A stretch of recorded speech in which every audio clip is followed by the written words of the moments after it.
जब मराठाओं को खबर मिल गई कि संभाजी को पकड़वाने वाला मुकर्रब खान को संताजी ने दर्दनाक मौत मारा, तो सबके मन की आग को थोड़ी राहत मिली और उम्मीद मिली कि जल्द ही औरंगजेब की भी मौत निश्चित है।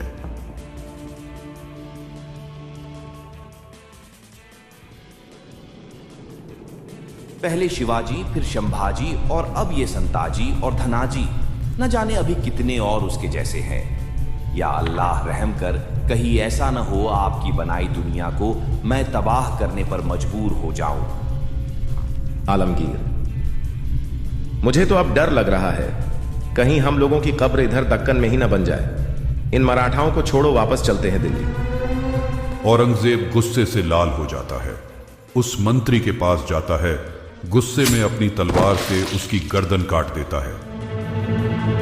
उसके बाद गुस्से में औरंग अपने सिपाही को आदेश देता है कि बंधी बने हुए रानी येसुबाई और उसके 12 साल का पुत्र शाहू जी को पेश करे।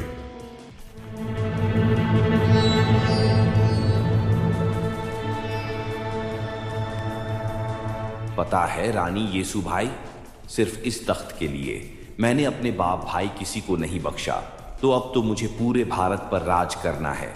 तो सोचो मैं किस हद तक जा सकता हूं। औरंगजेब, तेरे आंखों में थोड़ा डर नजर आ रहा है, क्योंकि शायद अब तक तो तुझे पता चल गया है न तो शिवाजी महाराज मरे हैं न ही संभाजी महाराज। वो दोनों आज भी सबकी रगों में जिंदा है। औरंगजेब तुरंत अपने एक और पुराने वफादार वजीर जुल्फिकार खान को खबर भिजवाता है कि वह अपनी फौज लेकर जंजीरा पर हमला करने निकले, और जब ही वापस आए, जब राजा राम का सिर उसके हाथ लग जाए। जुल्फिकार खान भी बिना कोई समय गवाए जिंजी पर फतह करने के इरादे से भारी भरकम सेना लेकर निकल जाता है।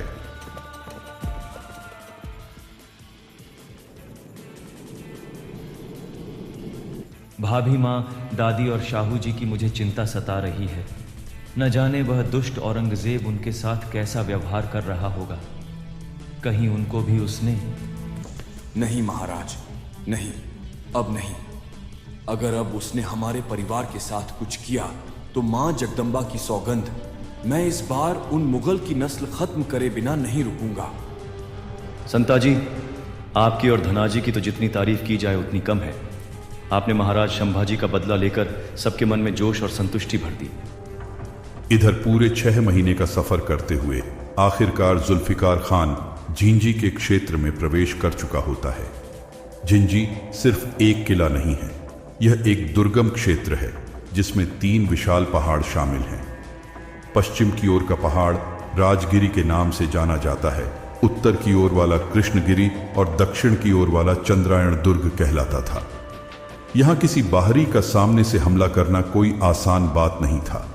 जुल्फिकार खान सितंबर 1690 के 6ठे महीने में झिंझी के सामने पहुंच तो गया, लेकिन किला पहाड़ी क्षेत्र से घिरे रहने की वजह से सामने से हमला करना मुश्किल था। तो उसे घेराबंदी शुरू करने के लिए उसे तोप के साथ साथ गोला बारूद की भी जरूरत थी, जिसे पहुंचने के इंतजार में काफी समय बीत जाता। भारी प्रयास से उसने तोपखाने का प्रबंधन करने के लिए यूरोपीय लोगों से मदद लेने की सोचा और कुछ सेना के साथ मदद लेने निकल गया।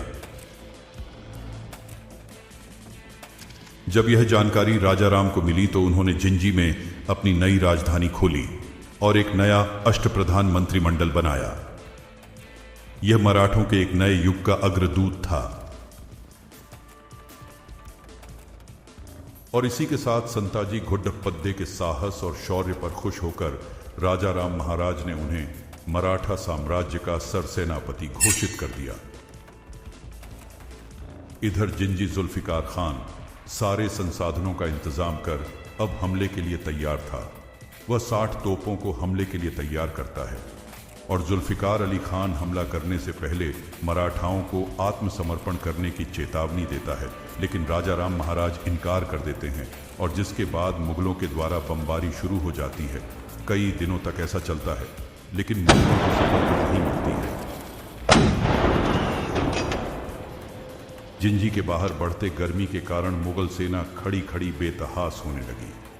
जुल्फिकार खान को किसी की मदद न मिलने की वजह औरंगजेब को खबर भिजवाता है कि उसको और भारी सेना की आवश्यकता होगी और किले को भेदने के लिए बड़े बड़े हथियार भी साथ भेजे जाएं। औरंगजेब जुल्फिकार खान का संदेश पढ़ता है और तुरंत वह अपने वजीर असद खान, जो जुल्फिकार खान के पिता भी है, और अपने छोटे बेटे मोहम्मद काम बख्श को झिंझी जाने का आदेश देता है। लेकिन औरंगजेब को अभी भी संदेह रहता है, ये लोग कुछ नहीं कर पाएंगे, तो इसी के साथ वह चाल खेलता है। वह 2 मराठी वफादार को बुलाता है और उनसे कहता है, क्या तुम दोनों को राजा बनना है? तो मैं जो कहता हूं वो करो, और जो चाहिए वो मुझसे ले लो। समझ गए आलमगीर। इधर जुल्फिकार के संसाधन कम होते जा रहे थे। वह समझ चुका था यहां मराठाओं से जीतना असंभव है, तो वो कुछ घटते संसाधन की वजह से जींजी को छोड़कर आसपास के क्षेत्र में लूट मार करने निकल जाता है।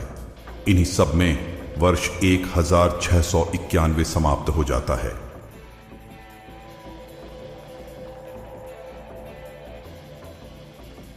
नागोजी, आप पहले अपने लोगों को छोड़कर मुगलों की सेवा क्यों कर रहे थे? थोड़ी सी भी शर्म नहीं आई? माफ कीजिएगा महाराज, हम राह भटक गए थे, लालच में आ गए थे, पर अब पूरी निष्ठा से हम अपने स्वराज्य की सेवा करेंगे। पिताजी, महाराज और भैया का सपना मैं जरूर पूरा करूंगा। अपने पिताजी की ही तरह सबको एक साथ लेकर चलूंगा। संताजी और धनाजी 30,000 सेना के साथ महाराष्ट्र से निकल चुके होंगे। वह दोनों जितनी जल्दी आ जाए हमारे लिए उतना बेहतर है। जिंजी के बाहर असद खान की मदद आ चुकी थी, इसलिए जुल्फिकार खान ने 1692 की शुरुआत में फिर से घेराबंदी का काम शुरू किया। उस समय मराठों के किले पर हमलावरों ने तोपों की फिर से भारी बौछार शुरू कर दी थी। कुछ महीने ऐसे ही बीतने के बाद बारिश का मौसम शुरू हो गया।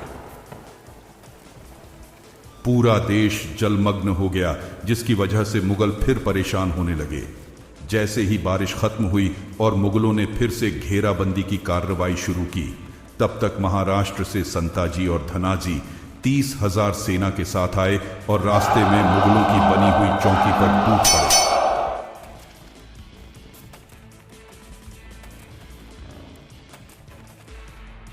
जैसे ही जुल्फिकार खान को पता चला संताजी कांचीपुरम तक पहुंच गए हैं, उन पर हमला करवा दिया।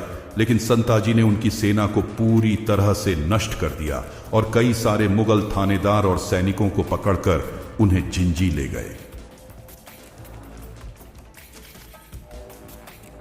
अब क्योंकि मराठा सेनाओं ने मुगलों पर बाहर से हमला किया था, तो जुल्फिकार खान पूरी तरह से हार से निराश हो गया था। लेकिन अब वह वापस भी नहीं जा सकता था, क्योंकि औरंगजेब ने उसे साफ कह दिया था, या तो मारकर आना या मरकर।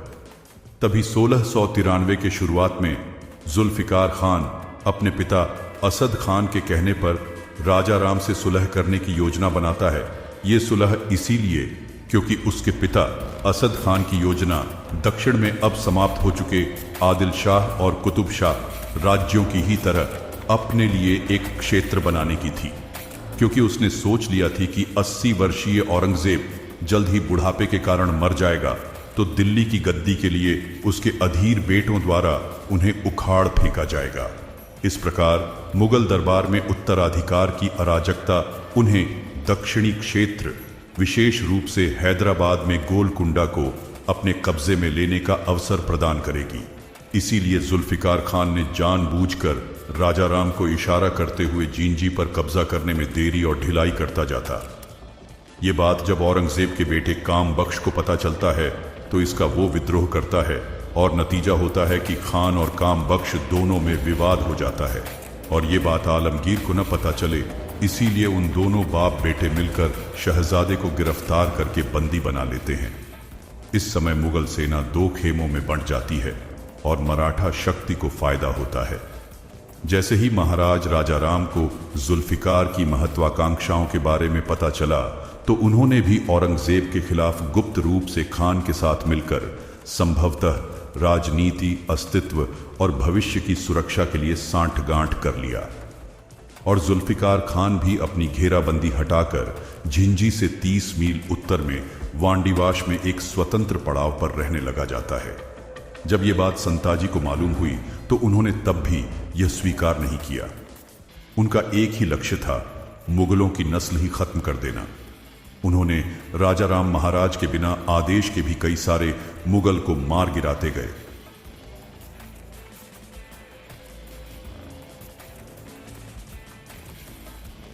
संताजी शुरू से ही कठोर सैन्य अनुशासनवादी और स्वराज्य के कट्टर भक्त थे, जबकि धनाजी का स्वभाव थोड़ा ढीला और टाल मटोल करने वाला था। संताजी शिवाजी महाराज द्वारा निर्धारित अनुशासनात्मक नियमों का पालन करते थे। संताजी का व्यवहार हमेशा विवेकपूर्ण तो था, लेकिन कई विषयों में कठोर और सख्त भी होता था। वे निर्णय करते समय कभी किसी प्रकार का पक्षपात नहीं करते थे, लेकिन धनाजी का व्यवहार बिल्कुल इसके विपरीत था। उनके अधीन लोग अनियंत्रित व्यवहार करते थे और वे उन पर कोई नियंत्रण नहीं रखते थे। और इन्हीं बातों का फायदा उठाया औरंगजेब से मिले नागोजी माने ने। नागोजी ने दोनों वीरों के दलों में शामिल होने वाले कई छोटे सरदार को भड़काने का काम चालू कर दिया। सभी मराठा वीर संताजी से नाराज होने लगे और धनजी के प्रति पूरी तरह से आसक्त रहने लगे। नागोजी माने ने धीरे धीरे इतना जहर घोल दिया कि संताजी धनजी से ईर्ष्या करने लगे। रामचंद्र पंत जी भी उन्हें लगातार सलाह देते रहते थे कि राजा राम महाराज जो कहते हैं सिर्फ उसी काम को किया करे। अब ऐसा होने लगा कि सारे सिपाही राजा राम के पास लगातार शिकायतें करने लगे। ऐसी स्थिति में अगर संताजी से कोई सवाल पूछा जाता तो वे नाराज हो जाते। धीरे धीरे उनके और छत्रपति के बीच दूरी पैदा होने लगी। अब संताजी इतने गुस्से में आ गए कि खुद छत्रपति राजा राम को हटाने के बारे में सोचने लगे थे, क्योंकि अब वो राजा राम को छत्रपति के काबिल नहीं समझते थे।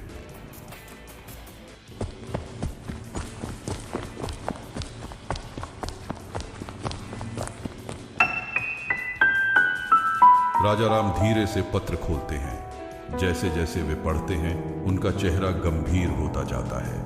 हाथों में पत्र कांप उठता है। वे धीरे धीरे अपना सिर उठाते हैं और बोलते हैं, मेरी रानी, मेरा परिवार, वे विशालगढ़ में हैं। चारों ओर शत्रु हैं। मैं उन्हें यहां सुरक्षित लाने में असमर्थ हूं। महाराज, हमें कोई रास्ता निकालना होगा। शत्रु हर तरफ घात लगाए बैठे हैं। अचानक राजा राम एक निर्णय लेते हैं। उनकी आंखों में दृढ़ता चमक उठती है। वे बोलते हैं, समुद्र, उन्हें समुद्री मार्ग से लाया जाएगा। समुद्री मार्ग? लेकिन महाराज, यह जोखिम भरा होगा। मुगल और सिद्दी समुद्र पर भी पहरा दिए हुए हैं। जोखिम उठाए बिना विजय संभव नहीं। राजापुर में लिंगो शंकर और विसाजी शंकर प्रभु हैं। उनके पास जहाज हैं। वे इस कार्य के लिए सबसे उपयुक्त हैं।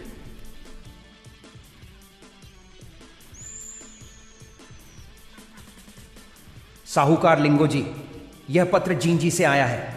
महाराज राजा राम ने आपको एक महत्वपूर्ण कार्य सौंपा है। लिंगो शंकर पत्र को पढ़ते हैं। उनके चेहरे पर आश्चर्य और चिंता का भाव उभरता है। वे विसाजी शंकर की ओर देखते हैं। महारानी ताराबाई और राजसबाई को इस भयानक युद्ध से बचाकर समुद्र के रास्ते जिंजी ले जाना, यह कार्य आसान नहीं होगा। आसान नहीं, परंतु नामुमकिन भी नहीं। हमारे जहाज समुद्री लहरों के आदी हैं। हम तैयार हैं।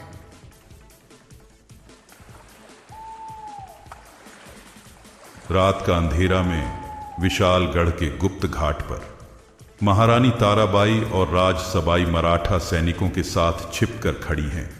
उनके चेहरे पर चिंता के भाव हैं। दूर से मशालों की रोशनी दिखाई दे रही है। पास के किले पर मुगल टुकड़ियां किले की तलहटी में गश्त कर रही हैं। महारानी, हमें जल्दी करनी होगी। मुगलों को भनक लगने से पहले हमें घाट छोड़ना होगा। ताराबाई पीछे मुड़कर किले को देखती हैं।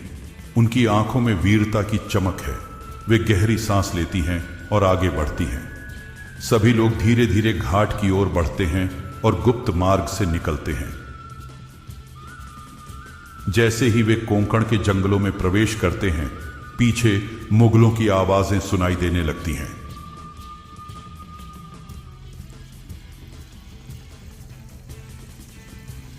एक सैनिक तेजी से आगे बढ़ता है और जंगल की ओर इशारा करता है। महारानी, मुगल सैनिक हमारी ओर बढ़ रहे हैं। हम भागेंगे नहीं। हमें धीरे धीरे छुपते हुए आगे बढ़ते रहना होगा।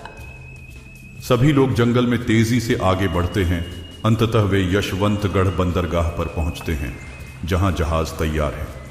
सभी जल्दी जल्दी जहाज में चढ़ते हैं। समुद्र की लहरें जोर से उठ रही हैं।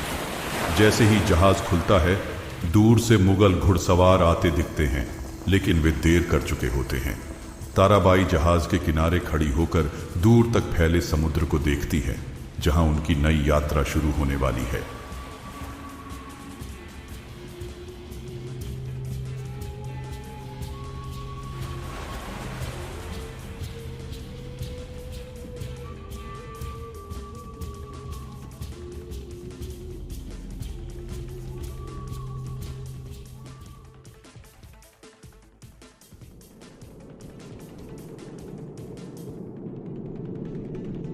यह यात्रा कठिन थी, लेकिन हमें अभी भी जींजी तक पहुंचना है।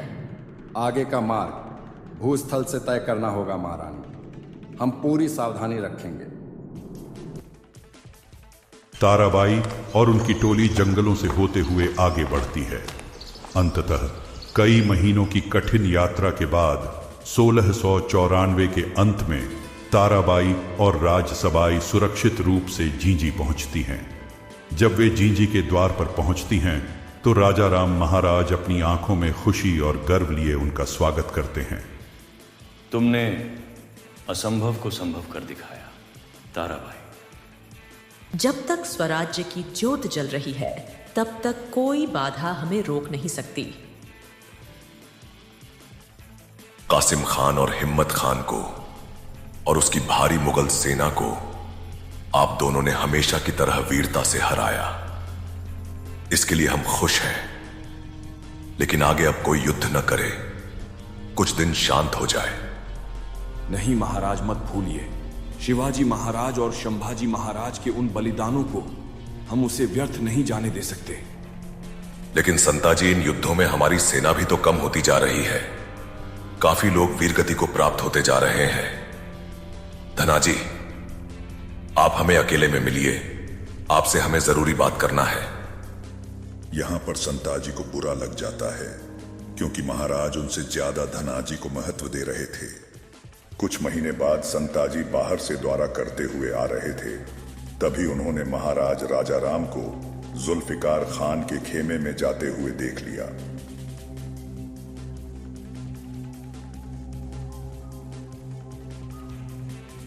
महाराज, आप उस दुष्ट जुल्फिकार खान के पास क्या कर रहे थे? तो अब मैं समझा, इसीलिए आप बार बार मुझे उनके खिलाफ युद्ध करने से रोक रहे थे। आपको बिल्कुल शर्म नहीं आ रही है? संताजी, आप ज्यादा बोल रहे हैं। मैं सिर्फ वहां शांति प्रस्ताव के विषय में गया था। क्षमा महाराज, लेकिन आज आप मेरी सुने। आप सब भले मेरा साथ दे या न दे, मैं अकेले उन मुगलों को खत्म कर दूंगा। मई 1696 के अंत में दरबार में विवाद होने के बाद संताजी 20 से 25 हजार सैनिकों की अपनी बड़ी सेना के साथ जिंजी से बाहर निकल गए। महाराज राजा राम को चिंता सताने लगी कि गुस्से में गए सेनापति के साथ इतनी बड़ी सेना अनुचित युद्ध में वीर गति को न प्राप्त हो जाए। सबसे पहले उन्होंने शीघ्र ही घोषित किया कि अब से धनाजी जाधव उच्च सेनापति हैं। उन्हें रोकने के लिए वह खुद और धनाजी जाधव, अमृतराव निम्बालकर, हनुमंतराव घोरपड़े आदि मराठा सरदारों के साथ जिंजी से बाहर निकल आए और संताजी का पीछा करने लगे। पीछा करते करते वे लोग 9 जून 1696 में कांची शहर में संताजी और उनके सेना के समक्ष खड़े हो गए। बहुत समझाने पर भी संताजी अपनी बात पर अड़े रहे और युद्ध उनके बीच युद्ध चालू हो गया। इस युद्ध में नागोजी माने के साले अमृतराव निम्बालकर धनाजी की ओर से लड़ते हुए हाथी के पैरों द्वारा कुचलकर गलती से मारे गए। इस घटना के बाद राजा राम महाराज और बचे हुए लोग वापस चले गए और धनाजी और उनके साथ नागोजी माने कुछ दिन के लिए महाराष्ट्र चले गए। और उसी दिन इधर जिंजी में महारानी ताराबाई ने एक पुत्र को जन्म दिया, जिसका नाम शिवाजी द्वितीय रखा गया। आइवरकुटी में आपसी युद्ध के बाद भी संताजी ने कर्नाटक में जुल्फिकार खान के साथ कई लड़ाइयां लड़ी, लेकिन आखिरकार जब उनकी सेना कम होने लगी और कोई दूसरा विकल्प नहीं बचा तो उन्होंने भी महाराष्ट्र लौटने का फैसला किया। उक्त लड़ाई के 1 साल बाद तक संताजी हर जगह घूमते रहे। मार्च 1697 में राजा राम ने संताजी को वापस बुलाने के लिए धनाजी तक संदेश पहुंचवाया। खबर मिलते ही धनाजी उनका पीछा करने लगे। इस तरह संताजी आगे और धनाजी उनका पीछा करते हुए बीजापुर के आसपास पहुंच गए। अचानक संताजी को भनक लग जाती है। धनाजी उनको पकड़ने के लिए उनका पीछा कर रहे हैं तो संताजी वहां से भाग निकलते हैं। तुरंत धनाजी के सरदार सरलश्कर हनुमंतराव निंबालकर, जो नागोजी के साले हैं, वे पीछा करने के लिए संताजी के पीछे दौड़े। दहीगांव के पास हनुमंतराव ने संताजी पर हमला कर दिया। इस समय संताजी के अधिकतर लोग उन्हें छोड़कर जा चुके थे। इस स्थिति में वह 10-12 सैनिकों के साथ महासवड़ के पास पहुंचे। दुर्भाग्य से संताजी इस गांव के पहले से ही दुश्मन बन चुके थे, क्योंकि उनके वजह से ही अमृतराव निंबालकर की मृत्यु हुई थी और यहीं पर उनकी बहन राधाबाई थी, जो नागोजी माने की पत्नी भी थी। संताजी के पहुंचते ही नागोजी ने एक चाल चला। संताजी को नागोजी ने अपने घर में शरण दी और उसी वक्त उनकी पत्नी अपने भाई के बदले के लिए अपने पति नागोजी और दूसरे भाई हनुमंतराव निंबालकर से संताजी को जिंदा न जाने देने का आग्रह किया। लेकिन जैसे ही संताजी को शक होता है, वह वहां से भाग जाते हैं और करखेल क्षेत्र के पास घने जंगल में छुप जाते हैं। संताजी लगातार भागते भागते अब थक चुके हैं। वह थके अपनी जान बचाने के लिए नहीं, वह अपने लोगों से धोखा खा खा कर थक चुके थे। अब विश्राम करने के बाद संताजी पास के महादेव मंदिर के झरने में स्नान करने का विचार किया। संताजी शांति से नहाने लगे।